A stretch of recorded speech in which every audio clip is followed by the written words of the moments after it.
I'm going to just start the live really quick over here on Instagram. I don't have much time.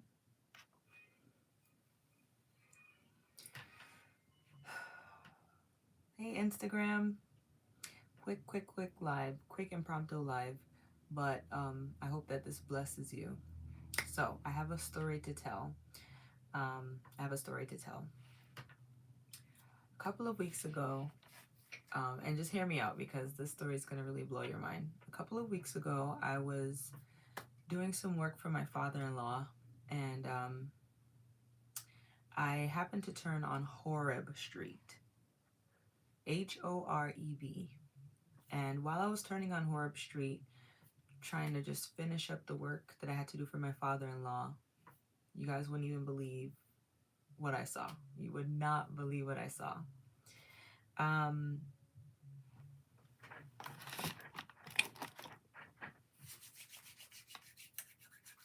I was there, and there was this tree that caught on fire. And when you see a tree and you think, the tree is on fire, the first thing you think is, oh my God, call 911. Let's get the fire department over here, clear everybody from the scene, you know, make sure that everybody's safe, for safety first. But as I was going, on the street, I realized that this is broad daylight.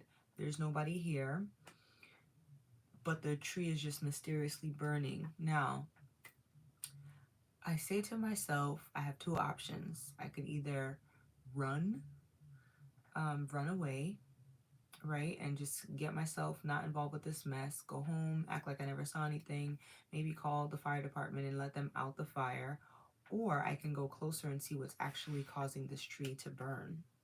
So here I am on Horeb Street, trying to attend to my father-in-law's business, and I see this burning tree. Now I start walking towards the tree, and I'm kind of puzzled because as I'm getting closer, I realize that there's a voice that's coming out of the tree. I know that this is hard for you guys to believe, but hear me out. This actually happened. There's a voice that starts talking from the burning tree. And the voice commands me to take my shoes off. All right, I know you guys are like, girl, what are you talking about? There's no way that in broad daylight, there's a burning tree, and the burning tree, there's a voice coming from it, and it's telling you to take your shoes off. So the burning tree, the tree's literally on fire, and there's a voice that's speaking out of the tree telling me to take my shoes off.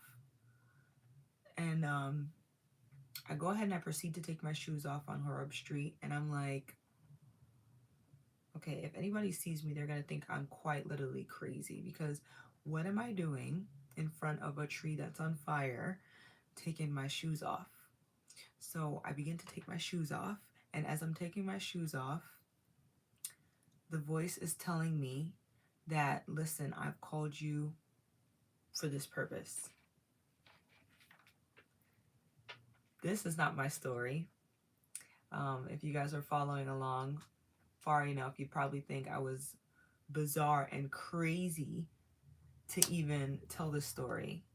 But if you guys are familiar with the Bible, thank you.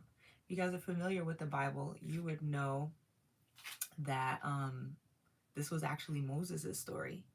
So Moses was just a man that was running away from God, who had a call on his life, very much like me and you that are watching.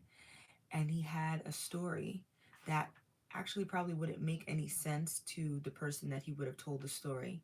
Yet all of us that read the Bible believe this story, right? He's literally just taking care of his father-in-law's sheep on Mount Horeb. You guys like what I did there? I said Horeb Street. But Mount Horeb, he's taking care of, the sheep, and he sees this burning bush. When he sees the burning bush, he starts to walk towards the bush that's not being consumed, and the person or the spirit in the bush is telling him, take your shoes off, because, well, okay, Bob, you don't believe it as history, it's like a story to you. Okay, well, follow me. I hope this will continue to, shed some light for you. So he takes his shoes off, and God is like, the place where you're standing is holy ground. As he takes his shoes off, God begins to give him his purpose. The purpose has nothing to do with the burning tree. The purpose has nothing to do with a tree that's not being consumed consumed and it's burning. Like, this doesn't even make sense to nature. How is it that the tree is not catching on fire and not being consumed? God is having this lengthy conversation with Moses, and the tree is not burning. Okay, so God says to Moses, the place that you're standing is holy ground. Now that I've caught your attention, here's what I want you to do. The reason why I am telling this story, the reason why, hi Lexi, hi Bob. The reason why I'm telling this story is because plenty of you have had a burning bush experience. And because you guys have had this burning bush experience, you're kind of like, God, what does this have to do with anything? But God put you through that burning bush experience so that he can give you your purpose and give you your assignment. Could I even submit to you that some things that you have gone through weren't necessarily because that was the main point of the story. It wasn't the main point of your life. It wasn't the main point of your life. And I'm coming to your question. Actually, let me pin your question because I don't want to lose my train of thought. Oh man, can you ask that question again? I think I lost it. Thank you so much. Is it Jaffiel? Thank you so much for those prayers. The point of all of this, of what I'm trying to say, is sometimes God will allow you to experience bizarre things, maybe even painful things, maybe even things that you'd be like, God, why would you in your sovereignty and in your power allow me to go through something? It was only made to get your attention so that he can give you your true purpose. So for Lexi, or for Bob said, wait, what was the burning bush representing? Like a tough time in life? So no, the burning bush for Moses was just something to get his attention. So prior to this, Moses, if you don't know the story of Moses, Jophiel. Thank you. The purpose of the beginning of Moses' story is he's a Hebrew baby boy, and in the time that his mom conceives him, Pharaoh, who is the king of a now heavily populated Egypt, full of Egyptians and Hebrew people, is now getting angry and thinking that the Hebrew people are going to take over because now they're here, they're getting overpopulated, and he feels like they can just basically gather together and overthrow him. So in a nutshell, he's like, I want to kill all of the baby boys of the Hebrews. So he did like a mass genocide of all the baby boys. But Moses' mom knew that Moses was special, and so she put him into a little basket, put him in the river Nile, and sent him down the river because she knows that God had a plan for him. That in of itself is just a whole nother thing that we can dive into, but we're not going there for the purpose of what I'm trying to say. So he gets down the river Nile, and he happens to fall in the sight of Pharaoh's daughter, who then raises up Moses as an Egyptian. So he now learns the system. He knows what it's like, the ins and outs of Egypt, because he's in the house of Egypt, and he's able to learn all the customs, learn everything. But he knows innately that there's something different about him. He knows that he does not belong with the Egyptians. He feels like he has a purpose to serve these Hebrew people. He doesn't know what it is yet, but he just knows that he doesn't belong to the palace. So in a nutshell, he sees, I think, two Hebrew people fighting, or maybe an Egyptian and a Hebrew, kills the Egyptian, runs away, and then now he's away for 40 years. He develops a life in this place where his wife's father, his name is Jethro, and he's helping her and helping the father-in-law. And now he gets to this place 40 years later where God has to do something drastic to get his attention. So that's the point of the burning bush. Sometimes we are like so caught up in our life, caught up in, everything that's going on around us, that sometimes God has to do something drastic to get our attention. So whether it's something that's tough, whether it's something that's just strange, whether it's something that's peculiar, anything that he knows would get your attention, he'll do that so that he can get your attention. So I hope that makes sense. So Moses is now talking to God, and God is giving him this big introduction, right? God is saying, listen, I am the God of your father, Abraham, Isaac, and Jacob. I've revealed myself to them as Elohim, but I've never revealed myself to them in the way that I'm about to reveal myself to you. So this also stands to reason that you know that sometimes God will reveal himself to you in a way that he's never revealed himself to anybody else. Guys, I'm sorry. I was just seasoning some chicken. So if you see I got some browning on my nails, please excuse the browning. He'll always introduce himself to you in a very peculiar way. And this is the way that he's going to bring you through that assignment that he's given to you. Okay, so the topic of this is the power of a story, because of this burning bush, it led Moses to be able to fulfill his purpose, tell his story to the people, and essentially get them freedom. So now let's walk through this whole scenario. Moses is like just bewildered. He's just like, okay, God, what are you doing? Because I'm just trying to tend to my father-in-law. I've ran away from Egypt. I'm just trying to do my thing. And now you present a burning bush to me. You're talking to me in this burning bush, and you're trying to get me to go back to the place that I've just ran away from. So how many of us have escaped trauma? Like whether you were molested, whether you were abused, whether you've gone through something that was just traumatizing, right? You finally found a way to cope with it. Maybe you've gone to counseling, maybe you've buried it, maybe you've gone to church, maybe you've done something to basically try to calm the pain. And now God has taken you out of that, and now he's saying, but now I need you to go back. And I need you to go back and take other people that are in that situation out of that Egypt and give them freedom. How would you feel? How would you feel if God just took you out of your ordinary life and said, well, yeah, I know you're going to college to be a nurse, but what I actually want you to do is go back, and the place that I took you out of and I freed you out of, I need you to go back to that place and pull those people out as well.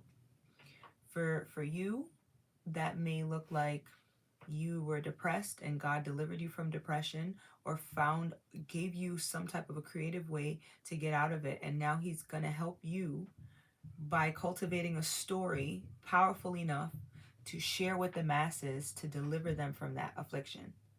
Or maybe you were in poverty, didn't have the money, didn't have the resources, but God some way, somehow supernaturally gave you the resources, some way, somehow supernaturally gave you the ability to break free from this poverty mindset, poverty space, right? Living from paycheck to paycheck, not being able to financially sustain yourself or your family.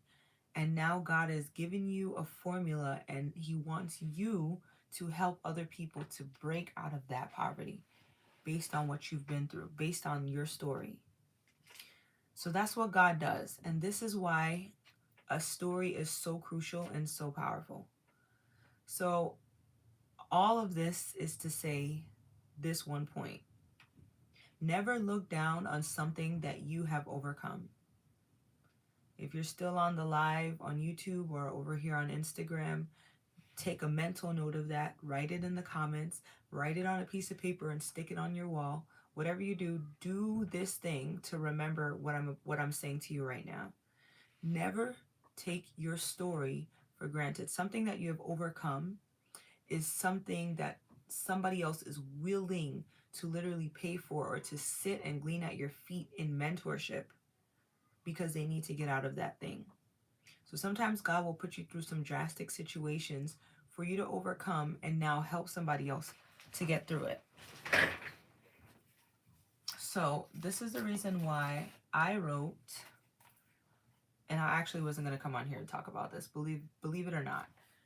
I've written 3 books. I've written 3 books. Um, 3 hardcover books, and then one ebook. But this morning when I was cleaning up, I began to read this book, which is my latest book that I wrote last year in under a month. Let me tell you something. God is real, okay? I don't know if Joe is still on here, and I don't know where you stand with your idea about God. But let me tell you something. God is real, and if He wants you to get something done, He will equip you with the strategy, with the capacity, and with the ability to do that thing.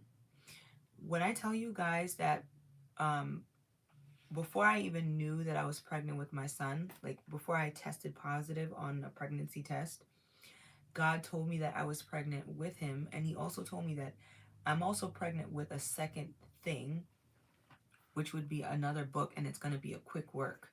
I didn't know what He meant by that. But last year, January, when I had my son and I was on maternity leave, I didn't even realize that God was setting it up strategically for me to be able to write this book in a month. So I'm telling you that God is able to really blow your mind if you allow Him to. Um, Let me pin what you have to say because I want to get back to what you have to say and I don't want to lose my thought. So I'm going to pin your comments. Thank you so much for leaving your comments, by the way. This is just literally dialogue. But He allowed me to write this book and in under a month. And basically, it's all about the power of prayer and fasting. I have seen, when I tell you things that God, what would have taken people 13 years to have accomplished, God has done in my life in less than a year. What it would have taken 20 years, He's done in less than 5. It's the power of prayer and fasting. And I write about that in this book. But there was something that I would have needed today that I totally forgot about that I read about in this book that was actually able to give me peace, give me solution, and bless me. My own story was able to minister to me in the times that I would need it the most. So how much more can your story change the lives of others? You know what I mean? So hopefully I'm reading this in order. I know God, you said, I know God can for me. The issue is I've literally just done about 1,000 things God has told me to do, and all of which have failed. But the fact that every single other thing God has asked me to do has pretty much led to failure in the past 3 years, I'm a little bit lacking of trust. God already told me to write a book, and I'm already writing about 50 books. I have about 6 of them done. So here's the thing. What I would recommend for you is God is going to always give you a lot of things that your purpose will entail. Your purpose is not just one, it's a one and done thing and then you go to heaven. That's not how it is. God will give you different things in bits and pieces. Paul said, we prophesy in part, we know in part. But when that is which is done away, in part is done away, we'll understand it better, right? We see through a glass dimly now, but there's a time to come where we'll understand things better. God also says through Jeremiah in Jeremiah 29 verse 11, I know the thoughts, or I know the plans that I think towards you, thoughts of peace and not of evil, to give you an expected end. Though He knows His plans, He will never tell you the process. Because if He tells you the process in full, you're either going to get frightened and not even fulfill the purpose of God on your life. Because anything that's good, Jophiel, I hope I'm saying it right. Please, I'm sorry if I'm not. Anything that is good is going to face warfare, especially if God called you to do it.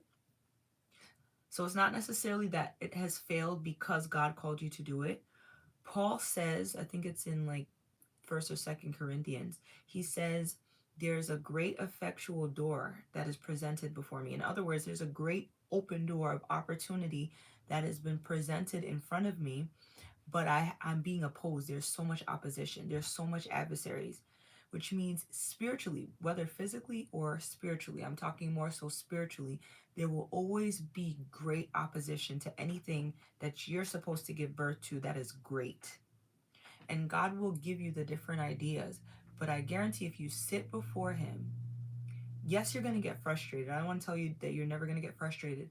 You will get frustrated sometimes. But if you are intentional and you say, I don't care, you got to be so resolute that it's almost as if somebody who has cancer and the doctor says, listen, you have stage 3 cancer and you're going to die unless if you take this chemo treatment, or unless if you decide to completely shock your body with a fast and eat the right things, and you are determined that you want to live, that you're going to do anything at any cost, because that's how valuable life is to you.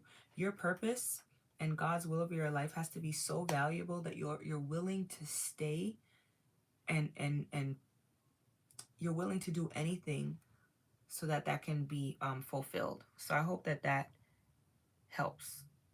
Jojo. Okay, thank you. That's what I call my son, Jojo. I want to answer a question over here, and this is perfect because I'm literally just hopping on live to just have some dialogue and talk. I want to believe in a higher power, but the human realm seems to be evidence against God. I meet some Christian people who aren't hateful, but they make me wonder if I should follow a God. Hold on, let me see. I'm trying to... Okay. It upsets me that so many Christians are so hateful when they claim Jesus is within them. It feels like a lie. I'm not trying to attack or argue, but this is my feelings. Totally understand, Bob. My answer to that is, which someone said to me one time, never understood it until my personal walk with Christ. He said, God can never be explained, He can only be experienced. So as much as someone wants to tell you about Christ, and as much as somebody wants to share Him with you, until you experience Him for yourself, you won't be able to get the full effect of Him. Now, humans are here on this earth so that you can experience Him through us. But unfortunately, because we are human, we do make mistakes, and we do an awful job sometimes of representing Jesus. As a matter of fact, that was the case for me as well, where when I was younger, unfortunately, I was molested by someone that was like just like a family friend, no one that was really big, but proclaimed to be a Christian. And I think it puzzled me in a way where I was like, okay, well, it's either God is not real and I'm just following a lie, because clearly if He was real and somebody would do something like this and profess to be Christian, maybe I'm serving the wrong God, or maybe they just don't know God. They just profess the name Christianity. They call themselves that, but they don't know who God really is. And I need to know who God is for myself. And that's a part of my story. I write about that in this book, Ego Find Your Voice, where that was unfortunately something that happened to me. I was molested, and it stole my voice. It stole my purpose. God always would refer to me as an eagle, someone that has potential and is able to soar. But I felt so broken and so dejected. I felt so depleted of any power that I had, because I felt like the enemy stole my voice in that trauma. So actually, Moses' story I resonate with so much, because God, how is it that I'm running away from Egypt and you're calling me to go back to that place? He freed me from the trauma of being molested, and He's healed me and allowed me to find my voice. But now He's told me that I had to write this book, and I had to help other people that went through my same kind of a trauma and help them to find their purpose. I was like, God, are you sure? Like, do you really want me to write this book? Do you really want me to be that vulnerable that I have to write my... Because the thing about a book, what people don't understand is, when you write a book, you can't unwrite a book. Like, when somebody reads your story, they can't unread it. Like, what you have to have the guts to put your story out there and know that, all right, well, it's out there, you know? And so I hesitated so much to write this book, but once I felt the peace that, Deshanti, you're not living on this earth for you. Like, this life that you're living, even though you want to fit in and you want to please people, I didn't call you for you. I called you for the thousands of people that will get their freedom and deliverance through your yes to me. And so that's the reason why I wrote this book. And so what I want to say to you, Bob, over here on YouTube is, I know a lot of times people don't portray Christ in the way that they should portray him. And we really mislead a lot of people. And the truth of the matter is, a lot of people are searching for, they have this void and they're searching for something to fill that void. And so they're going to all of,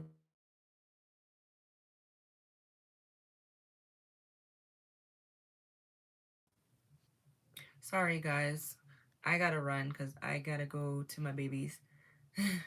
Sorry guys, I have to run. I gotta go to my kids. This was really not supposed to be a long live, but I just wanted to answer some questions. Um, I don't even know what I was saying, Bob, but thank you for subscribing. We'll have more conversations like this on this page, and I just really hope that this blesses you. This is what happens, guys, when you are a mom and a wife and you have other duties. I literally got to cut this conversation short. But in a nutshell, as I am wrapping this up, your story, what you've gone through, can impact the lives of others. They can impact the lives of others. And so if you guys have not gotten any of my books, you can find them at www.thepurposeeagle.com, thepurposeeagle.com, and I'm going to post these lives and I'll leave the link for the website if you guys want to get the book. And if you just want to stay tuned and listen in, go ahead and subscribe or follow on my social media platforms. But love you guys. Jojo, if you're not following me, you can go ahead and follow me. We'll have more conversations like this. Really gotta go, but thank you so much for tuning in. Love you guys, and yeah, I'll see you later.